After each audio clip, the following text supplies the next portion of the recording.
અને હવે વાત કરીએ મોરબીની, જ્યાં કેનાલમાં પાણી છોડવામાં આવતા જ તંત્રના વાયદાઓની પોલ જાણે કે ખુલ્લી પડી ગઈ છે। આ દ્રશ્યો ભર ચોમાસાના કે પછી ધોધમાર વરસાદ પછીના નથી। આ દ્રશ્યો છે તંત્રની બેદરકારીના, જ્યાં મોરબીમાંથી પસાર થતી મચ્છુ 2 નાની સિંચાઈ યોજનાની માઇનર કેનાલમાં સિંચાઈ માટે પાણી છોડવામાં આવ્યું, પરંતુ કેનાલ ઓવરફ્લો થતાં રસ્તા પર નદીઓ વહેતી હોય તેવા દ્રશ્યો સામે આવ્યા છે। જે પાણી ખેડૂતના ખેતર માટે છોડવામાં આવ્યું હતું તે જ પાણીએ મોટી માત્રામાં વેડફાટ થયો છે। કેનાલની યોગ્ય સાફ સફાઈ ન કરવામાં આવતા લાખો લીટર પાણી રસ્તા પર વહી ગયું। સ્થાનિકોનો આક્ષેપ છે કે કેનાલમાં કચરો જમા થયેલો છે, જેના કારણે પાણીના પ્રવાહમાં અવરોધ ઊભો થયો છે।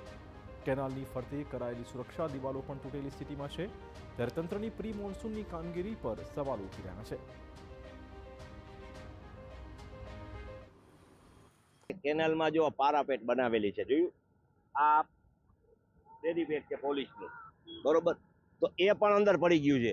सामेनी विस्तार तमे जोवो सामे पण ओलुं थई गयुं छे। तो आमां अकस्मात थाय तो जवाबदार कोण लेशे? त्यारे हाथ ऊंचा महानगरपालिका कर देशे के सरकारी अधिकारीओ हाथ ऊंचा कर देशे?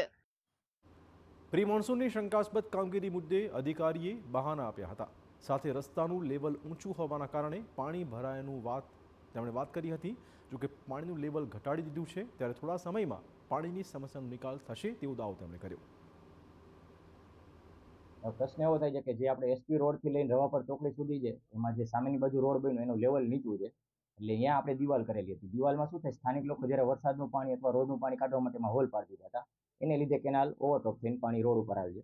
એવું સવારે ધ્યાનમાં આવ્યું એટલે અમે એનું પાણી ઘટાડી દીધું છે અત્યારે, ધીરે ધીરે હમણાં ઘટી જશે પાણી।